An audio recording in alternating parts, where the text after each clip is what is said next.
Hello Earth Science students, welcome to our lesson on heating the atmosphere. So for this set of notes, you're going to need just a sheet of notebook paper and a pencil. So with our sheet of notebook paper, let's go ahead and fold it into thirds. So fold the bottom half of the paper up about a third of the way, and then fold the top half of the paper down about a third of the way, so that you've got a sheet that's divided into three nice equal sections. Okay, let's put the title of our notes at the top. The title is Heating the Atmosphere.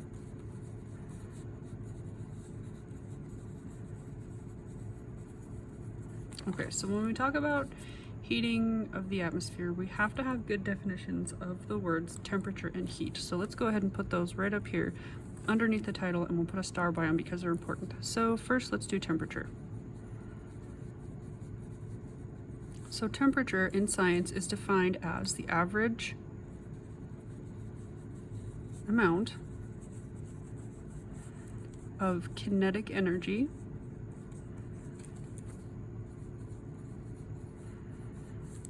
that a molecule has.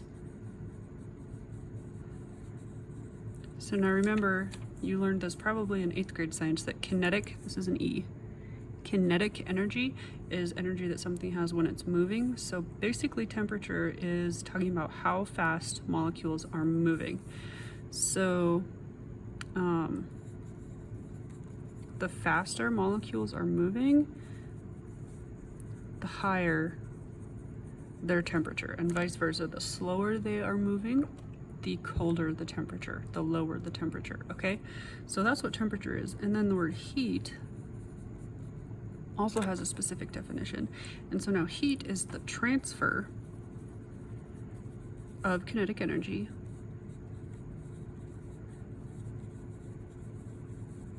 between molecules. Typically.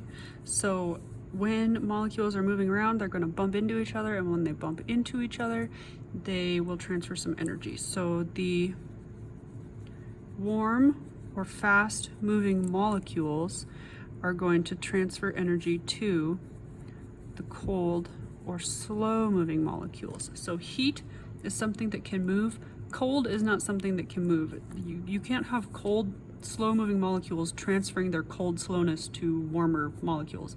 You can have warm, fast moving molecules transfer some of their heat into cold, slower moving molecules, and that in turn cools the warm molecules down.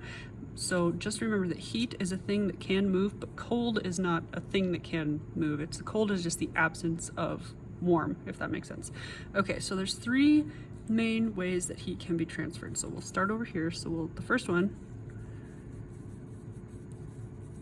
is conduction. Okay, and so we're going to draw a little diagram to help us kind of think about something from our own life that is heated by conduction. So bear with me, here we go. This is a pot of water that's over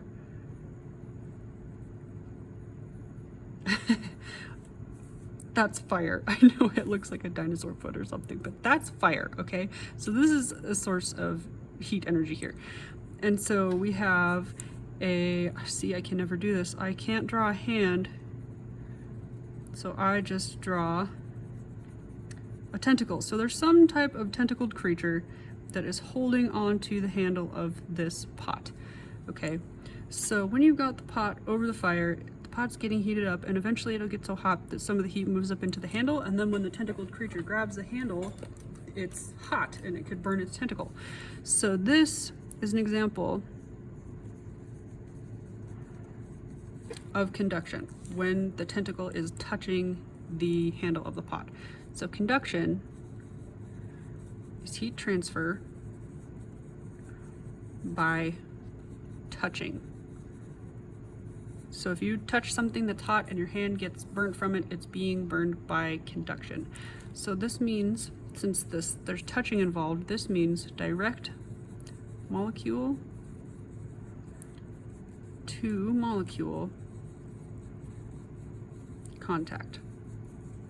Molecules have to touch each other in order for heat to be transferred by conduction.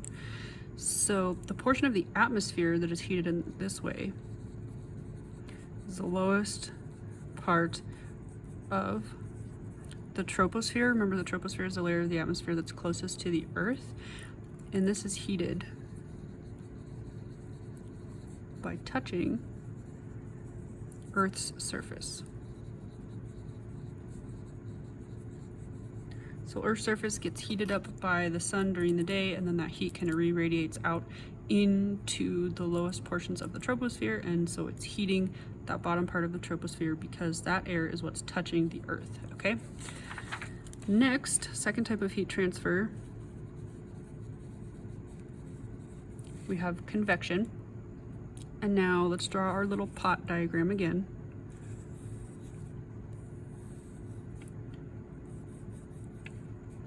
So here's my little dinosaur foot flame, and here's the handle with the tentacled creature holding on to the pot, holding it over the fire.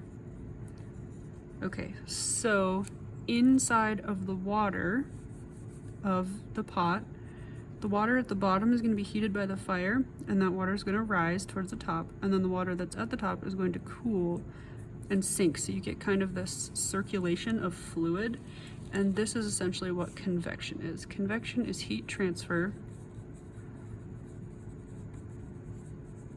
by circulation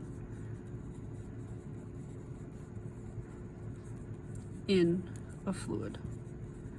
And so now fluid doesn't mean things that are just liquid. Fluids include liquids like the water inside of our pot here, but fluids also include gases. Anything that can flow is a fluid, and so gases can be heated through convection, and so that's what we're talking about when we're talking about heating of the atmosphere.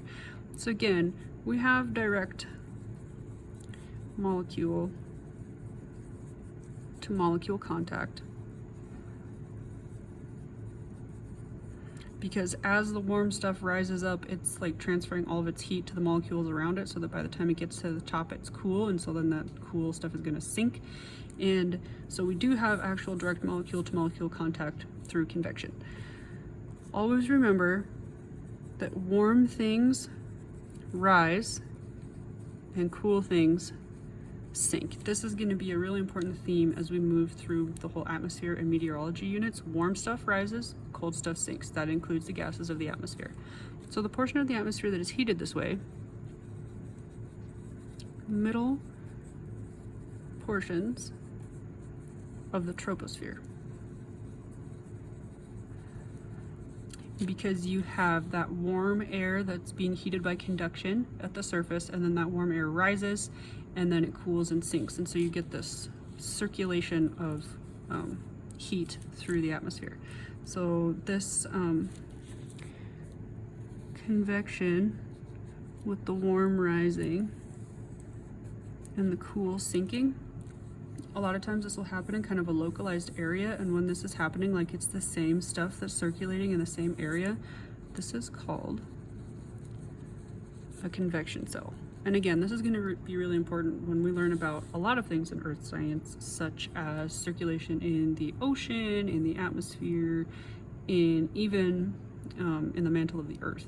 So convection cells, when you've got the same kind of material that's circulating through in the same area. Okay. The final, oh, actually, let's label this on here. Here's our convection occurring in the water of the pot, okay? And then our final heat transfer process is radiation.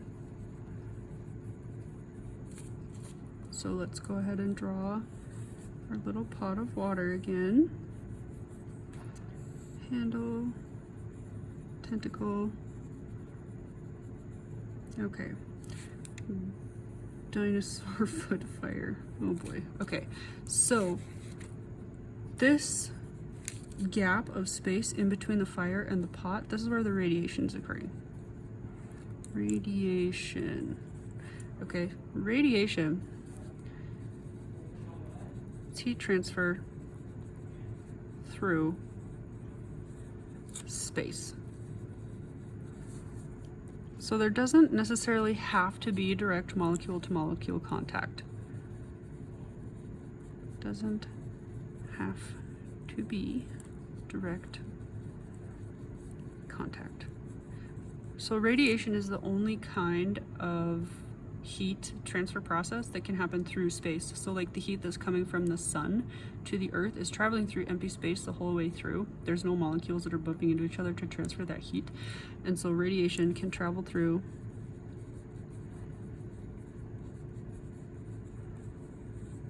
the vacuum of space. Radiation is the only one that can do this. Conduction and convection can't do this, okay? So essentially the rest of the atmosphere, so the stratosphere, the mesosphere, the thermosphere, they are heated through the process of radiation. So conduction is when something is touching, like the tentacle touching the handle of the pot. Convection is when molecules are circulating within a fluid, like the warm water and cool water mixing in the water of the pot. And radiation is heat transfer through space. So it's heat from the fire that's not touching the pot, moving towards the pot and heating the pot. So those are our three mechanisms of heat transfer.